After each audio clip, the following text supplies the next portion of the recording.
Dakilang Diyos, makapangyarihan sa lahat, sa pangalan ng aming Panginoong Hesukristo, sa amin pong pag-uumpisa sa inyong gawain sa umagang ito. Ikaw po ang patuloy na gumabay sa pamamagitan ng inyong banal na Espiritu. Gabayan niyo din po kami, O Diyos, upang patuloy ka naming maitaas ng may buong puso, ng may buong kalakasan sa umagang ito. I-bless po, Panginoong Diyos, ang lahat ng aming gagawin sa umagang ito na mula umpisa hanggang matapos ang aming pananambahan, ang iyong banal na Espiritu ang siyang kumilos sa bawat isa sa amin. Patawarin niyo din po kami sa aming mga nagawang hindi kalugod-lugod sa inyong harapan upang kami ay malayang makapanambahan sa inyo sa umagang ito sa Espiritu at katotohanan. Ito ang aming hiling sa pangalan ni Jesus. Amen.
Dakilang Diyos, makapangyarihan sa lahat, sa pangalan ng aming Panginoong Hesukristo, kami po ay dumudulog sa inyong paanan upang ipaabot sa inyo ang aming mga kahilingan sapagkat kami ay patuloy na nagtitiwala na kung ano man ang aming idulog sa inyo sa umagang ito ay iyong ipagkaloob ayon sa inyong kalooban. Sa mga sandaling ito, patuloy ko pong itinataas sa inyo ang aming bansa. Alam niyo po, Panginoong Diyos, ang kinakaharap ng aming bansa, lalong-lalo na ang pandemya. Patuloy na hiniling namin ang patuloy niyo pong paggabay sa bawat isa, lalong-lalo na sa aming mga leaders, Lord, ng aming pamahalaan. Pangunahan niyo po sila't gabayan upang patuloy nila na magampanan ang kanilang tungkulin bilang mga namumuno sa amin.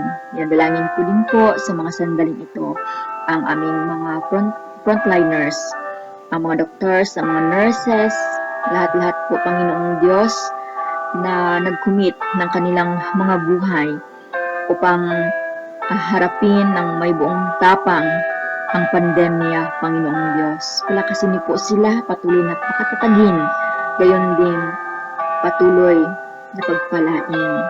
Dinadalangin ko din sa mga sandaling ito, maging ang mga may karamdaman, gawa po Panginoong Diyos sa COVID-19, patuloy na ikaw po ang magpagaling sa kanila sa pamamagitan ng inyong kapangyarihan.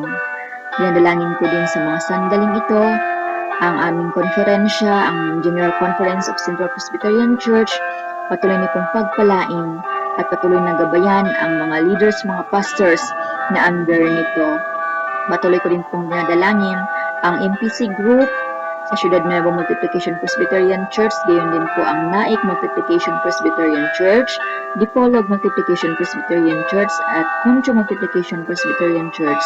Patuloy niyo pong patatagin ang inyong manggagawa, patuloy na palakasin na mas higit pa kami na maglingkod sa inyo ng may buong pagsisikap, ng may buong pagtsatsaga at ng may buong pagmamahal. Dinadalangin po sa mga sandaling ito ang aming missionary Joseph Kim, Pastora Paula, kasama ang kanilang pamilya, kanilang mga apo, mga anak, Panginoong Diyos, na pagpalain niyo po, patuloy na bigyan ng kalusugan, kalakasan sa araw-araw, O Diyos, at patuloy niyo din po na tugunin ang kanilang mga kahilingan. Sa mga sandaling ito, idinudulog ko po ang lahat ng church members ng Concho Multiplication Presbyterian Church na patuloy niyo pong pagpalain, patuloy niyo po na ingatan, at patuloy ka na kumilos sa bawat buhay ng inyong mga anak.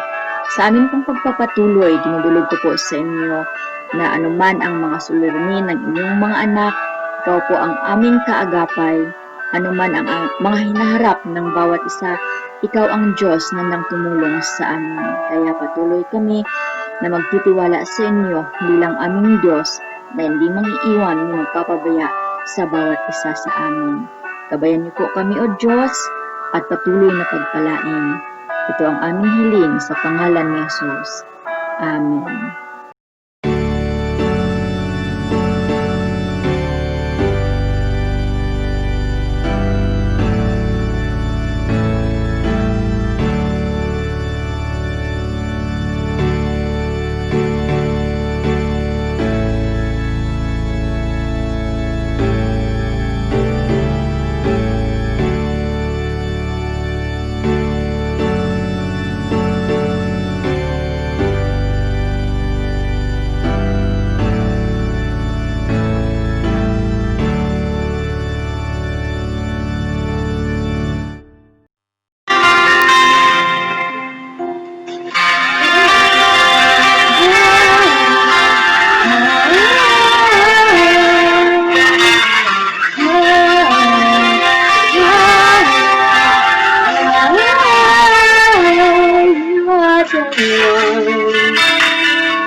There's no one else who lifts me up and gives me water from the well, my desert home. That seems to drain it all away, and once again I'm lost in fear and doubt when all my strength is crying out. So here I am again, peering through the open gap and floating like a flower in the rain. Tell me what have I to do to rise and be raised, to reach beyond the faith, like a flower in the rain.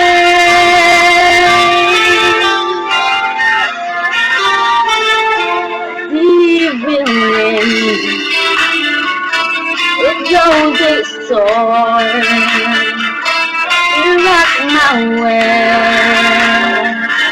Just when I think I'm safe and warm, I'm led astray. Far too easily, it don't worry hard to make me say I'm wrong until I know I can't go on. So here I am again, feeling to be opened up and grow till I see flowers in the rain. Tell me what have I to do to die and grace to reach beyond the pain, like a flower in the rain. Lord, you have searched me low when I sleep and when I rise. You're familiar with all my ways. Even the darkness will shine like the day when you look into my heart. So here I am again, feeling to be opened up and broke like a flower in the rain.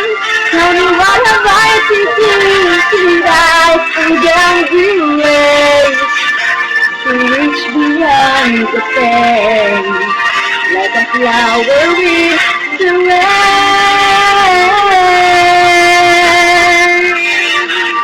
like a flower in the rain.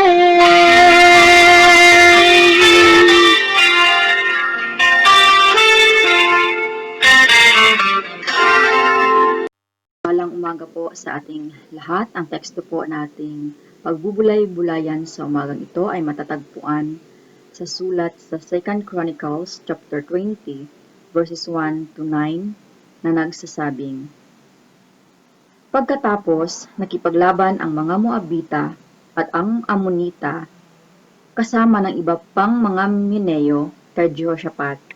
May mga taong pumunta kay Jehoshaphat at nagsabi, napakarami pong sundalo ang papalapit upang lusubin kayo.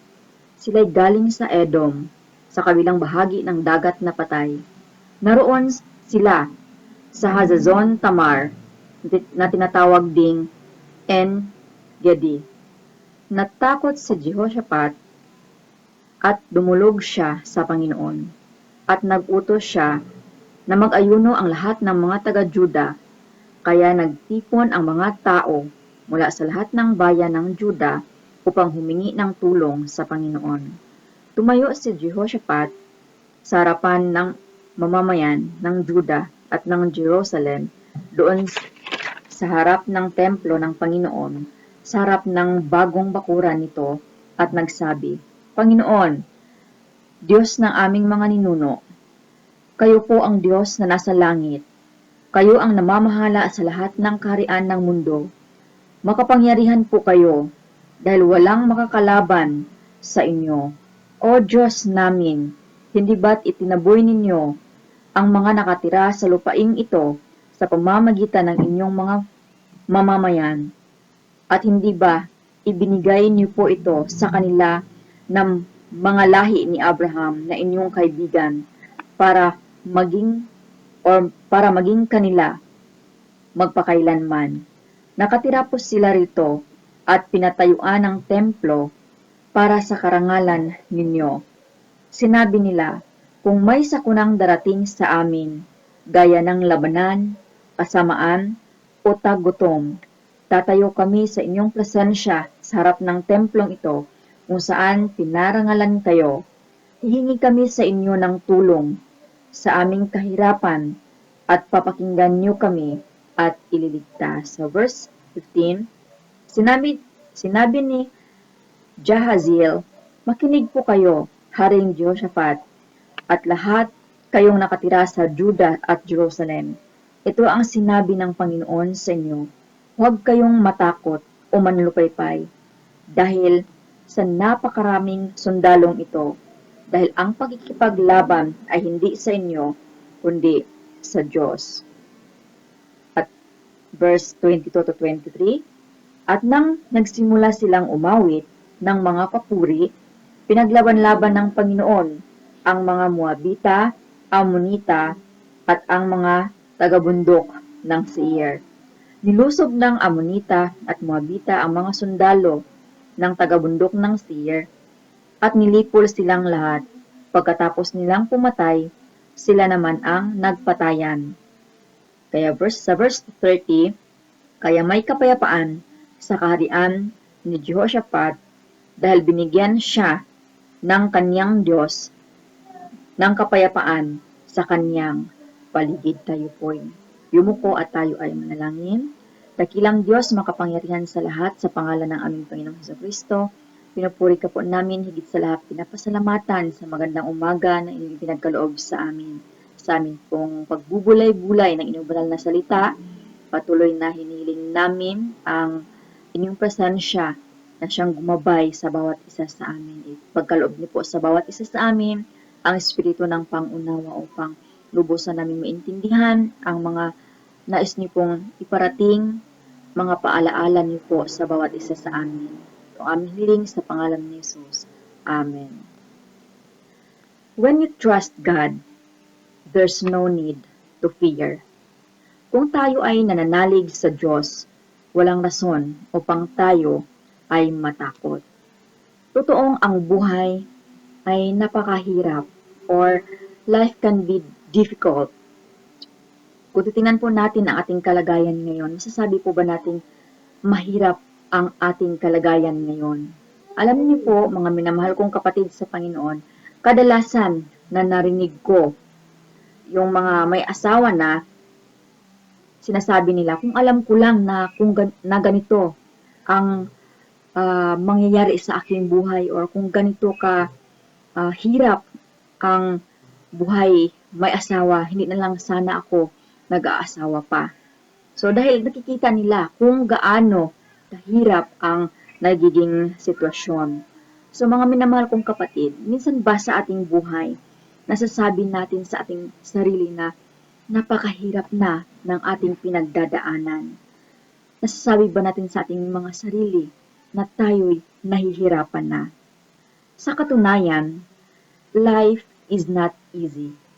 Hindi madali ang buhay, lalo na kapag hindi natin lubusang kilala ang ating Panginoon.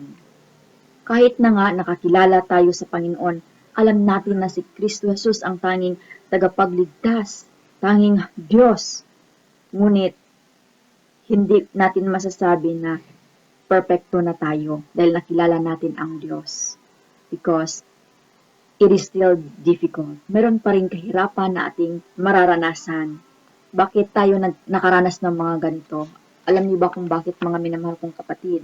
Ito ay dahil sa patuloy tayong nakikipaglaban o nakikibaka sa mga makamundong bagay. Or ito'y tinatawag na worldly passions, worldly desires, na siyang nag-a-attract sa atin upang tayo ay mahiwalay sa presensya ng Diyos.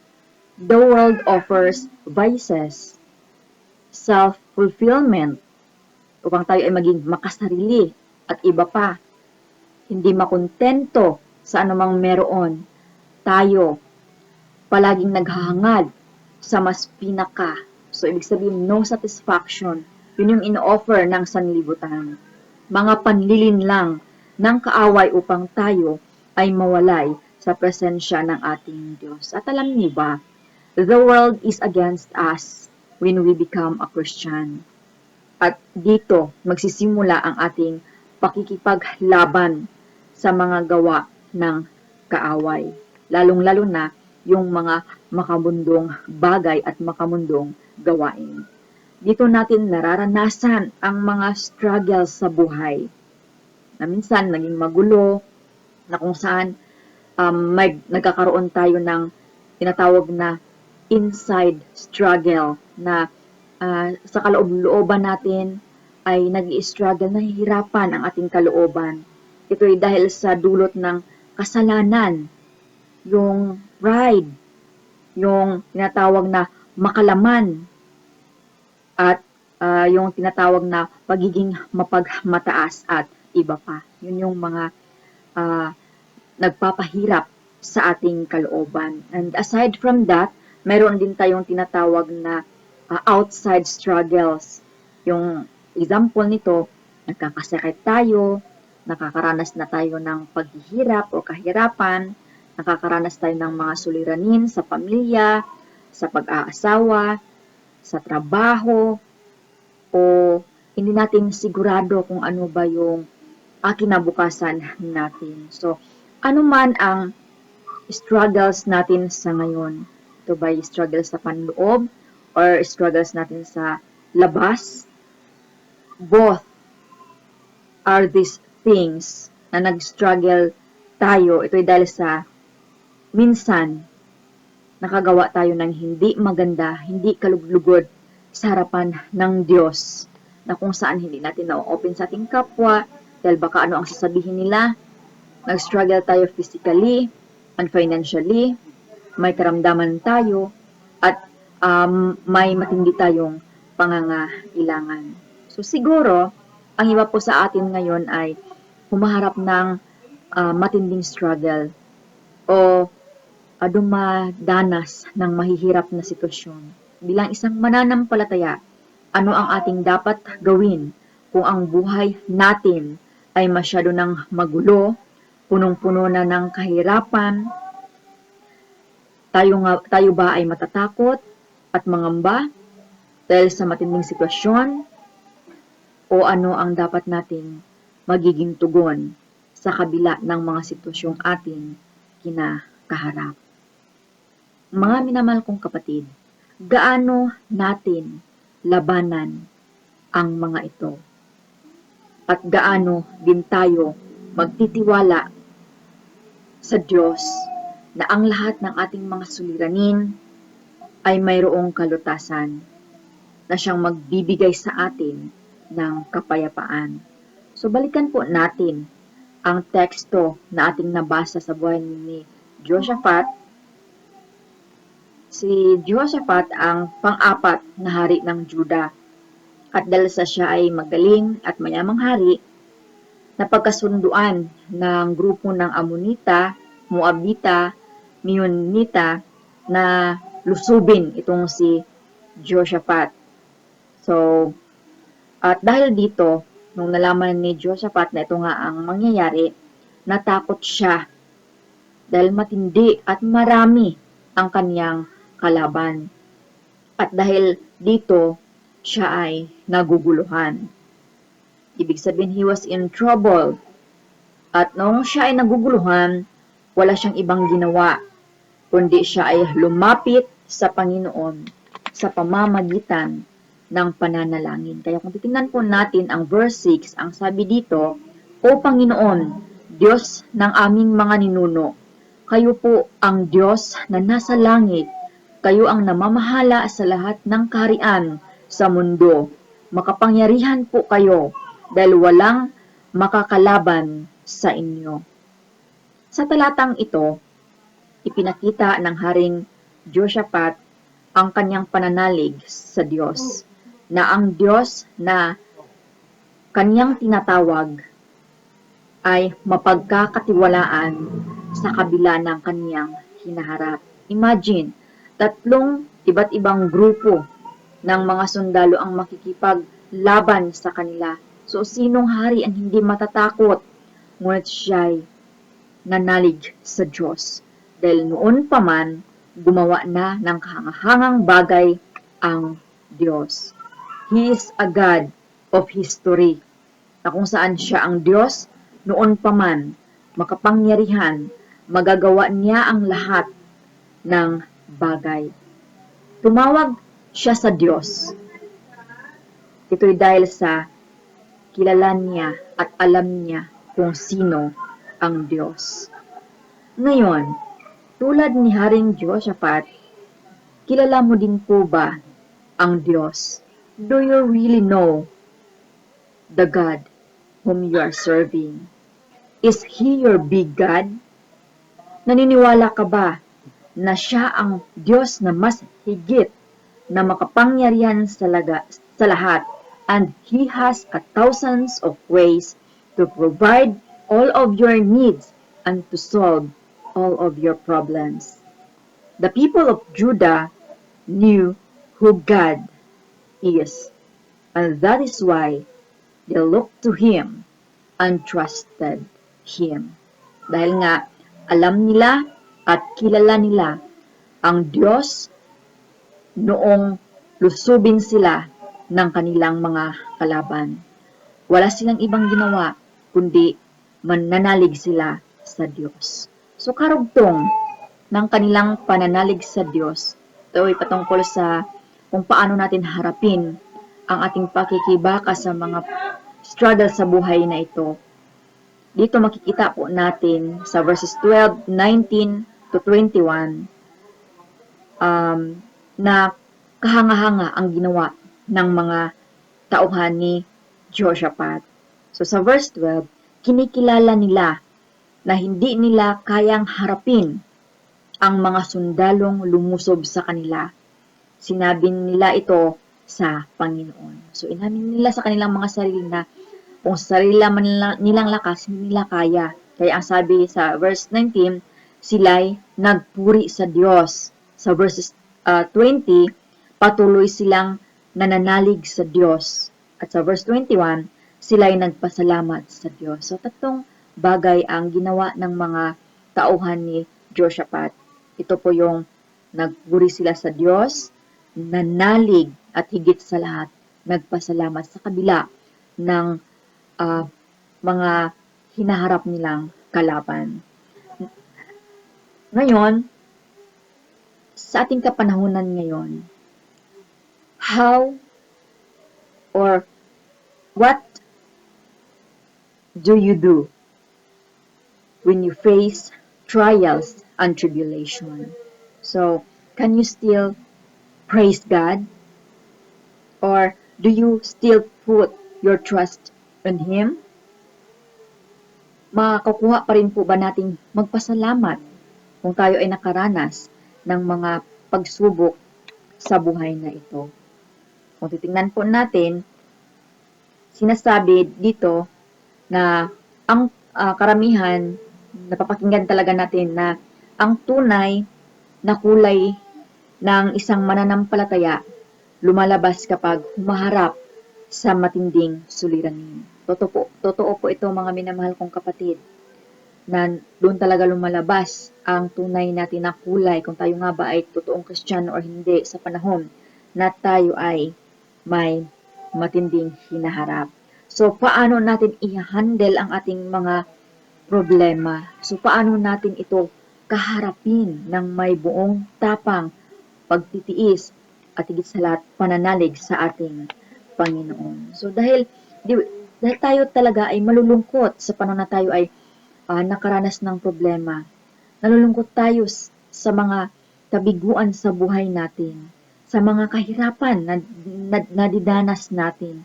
Ngunit nasa sa atin talaga, mga minamahal kong kapatid, kung paano tayo tumugon sa mga ito.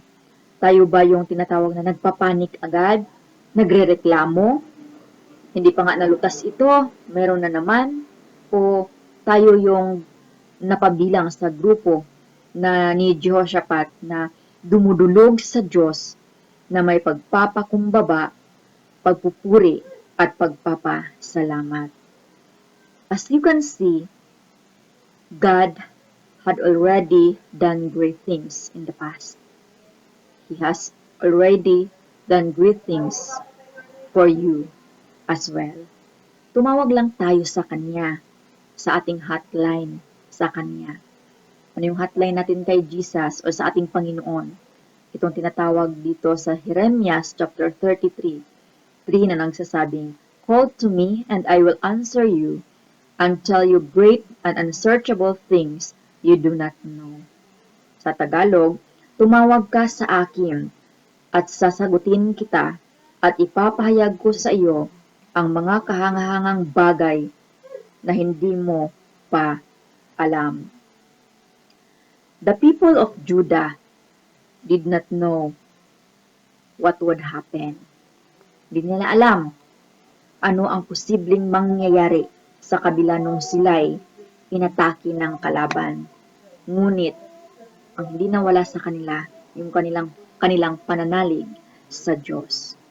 Kaya nga, sabi sa verse 15, huwag kayong matakot o manlupaypay dahil sa napakaraming sundalong ito, dahil ang pakikipaglaban ay hindi sa inyo, kundi sa Diyos. Sa verse 17, hindi na kailangan na makipaglaban pa kayo. Maghanda lang kayo at magpakatatag at masdan ninyo ang katagumpayan na gawin ng Panginoon para sa inyo. Huwag kayong matakot o manghina. Tulad din sa atin, dumadaan man po tayo sa mga pagsubok na minsan parang di na natin kaya. Ngunit ang mensahe ng Diyos sa bawat isa sa atin ay nagpapaalala na manalig tayo sa Kanya dahil ang pakikibaka o ang pakikipaglaban ay hindi sa atin, kundi sa Diyos. At ito po ang pangako ng Diyos sa bawat isa sa atin. At may marami pang pangako ang Diyos sa bawat isa. Sabi nga niya sa Matthew 11 verse 28, lumapit kayo sa akin, lahat kayong nabibigatan at nahihirapan sa inyong mga pasanin at bibigyan ko kayo ng kapahingahan. Ayon din sa Matthew 28 verse 20, lagi ninyo akong kasama hanggang katapusan ng mundo. At sinasabi din niya sa John 14:14, oo, gawin ko ang anumang hingin ninyo sa aking pangalan. These are the promises of God to us. Ito po yung mga pangako ng Diyos sa bawat isa sa atin. Patuloy na manalig sa Kanya. Huwag mangamba dahil kung gaano naging matagumpay sa pagharap ng kanilang suliranin o kalaban ang tauhan ng Juda sa pangunguna ni Jehoshaphat, mapapagtagumpayan din po natin ang mga struggles o suliranin, mga pagsubok na meron tayo sa pamamagitan ng taos-pusong pananalig sa ating Panginoon. Mga minamahal kong kapatid sa Panginoon, ang Diyos ay siyang patuloy na magpala sa bawat isa sa atin. Alam niya kung anong sitwasyon meron tayo ngayon. Nakikita niya ang ating kalagayan. Manalig lang tayo sa Kanya at hindi niya tayo bibiguin. Sa pangalan ng Ama, ng Anak, at ng Diyos Espiritu Santo. Amen.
Dakilang Diyos, makapangyarihan sa lahat, sa pangalan ng aming Panginoong Hesukristo, salamat sa katagumpayan ng inyong gawain sa umagang ito.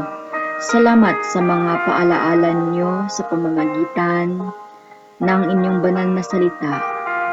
Sa kabila po, Panginoon, ng mga krisis sa buhay, mga kahirapan, mga struggles namin personally, may Diyos na handang tutulong, may Diyos na siyang kaagapay namin sa lahat ng panahon kung kami lamang ay lubos na magtitiwala sa inyo bilang aming Diyos at tagapagligtas. Sa mga sandaling ito, yanalangin ko po, Diyos, ang mga kapatiran na nasa kani-kanilang mga tahanan.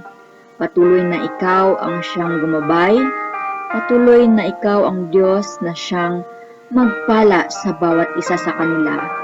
Sino mang may mga karamdaman, kayong dalawang kamay ang siyang humipo sa bawat isa sa kanila.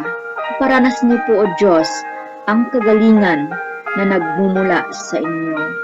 Nilang physically, higit lalo spiritually, O God. Dinadalangin ko din po sa mga sandaling ito ang mga kapatiran o membro ng pamilya na kung saan may mga suliranin. Patuloy na ikaw, O Diyos, ang gumabay. Patuloy na ipaalala sa kanila na lahat ay kayang malagpasan kung kami lamang ay kumapit sa aming pananampalataya at paglilingkod sa inyo. Sa sino man po, Panginoong Diyos, ng mga kapatiran na nangangailangan ng pinansyal, we pray, Lord, na ikaw ang siyang magpupuno sapagkat kami ay naniniwala sa iisang Diyos na source ng lahat ng pagpapala, source ng lahat ng mga bagay, at Diyos na siyang hindi magkulang sa bawat isa. Sa mga sandaling ito, nadalangin ko din, O Diyos, na sa buong linggong darating, ingatan niyo po ang bawat isa sa amin. Ilayo sa anumang uri ng aksidente, kapahamakan, mga karamdaman. We pray for your divine protection to be upon us. Sa mga sandaling din na ito, dalangin ko na patuloy niyong buksan ang durungawan ng langit, patuloy na ibuhos ang inyong mayamang pagpapala sa bawat anak niyo, Panginoong Diyos. Dalangin ko din na patuloy niyo po kaming bigkisin ng inyong pag-ibig upang ang pagkakaisa, pagmamahalan, pagtutulungan ay mananatili bilang tanda na kami nga ay inyong mga anak. Sa inyo lahat ang pinakamataas na papuri, pagsamba, pasasalamat sa pangalan ng Ama, ng Anak, at ng Diyos Espiritu Santo. Amen.